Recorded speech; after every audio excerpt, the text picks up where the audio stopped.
the fellowship provides an opportunity to immerse yourself in a training opportunity where your primary task is to learn. I'm a clinician and I'm a staff member at the hospital, but my primary task is to learn as much as I can from my patients, from the other staff here, from the patients' families, from the educational opportunities.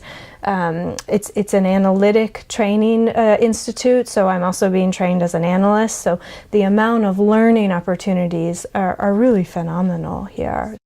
People who want to get trained as analysts often spend years postdoctorally to get trained as an analyst, and it's very expensive. And here you get the training in 4 years, and you're getting paid while you're here. So just kind of concretely, it's a pretty remarkable opportunity.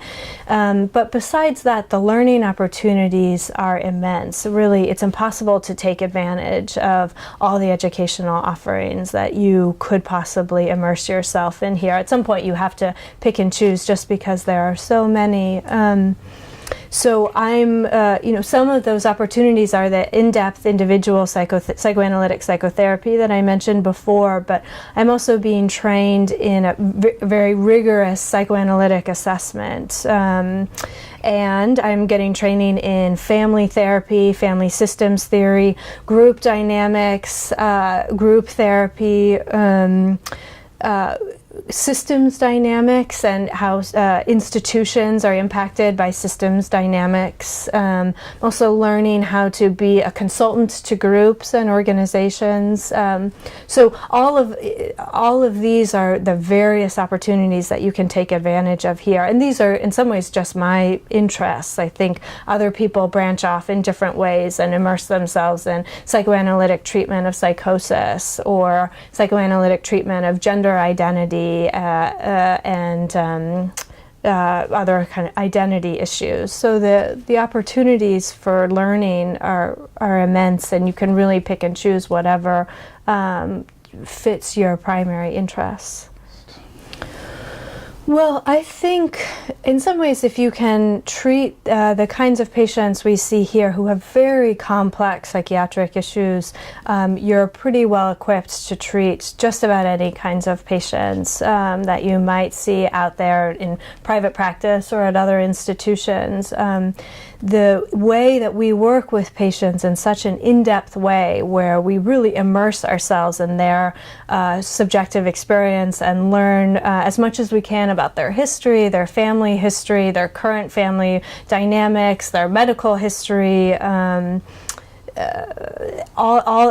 then wrap all of those up into a kind of combined treatment, I think allows us to be very well equipped to treat any kind of complex patients that we might see outside of Riggs.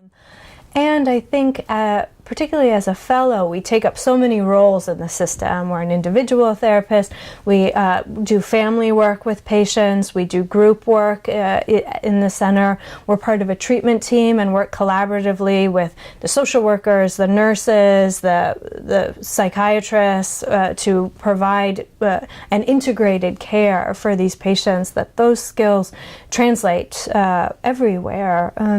The other skill that I think I've really honed as a fellow is my capacity as a learner, that I think I've gotten very good at both learning from my patients, but learning how to function in a system, as part of a system, providing the best possible care that I can to my patients. And that's also a skill that I think will serve me well no matter where I end up, is how to function as an efficient and effective member of a treatment team.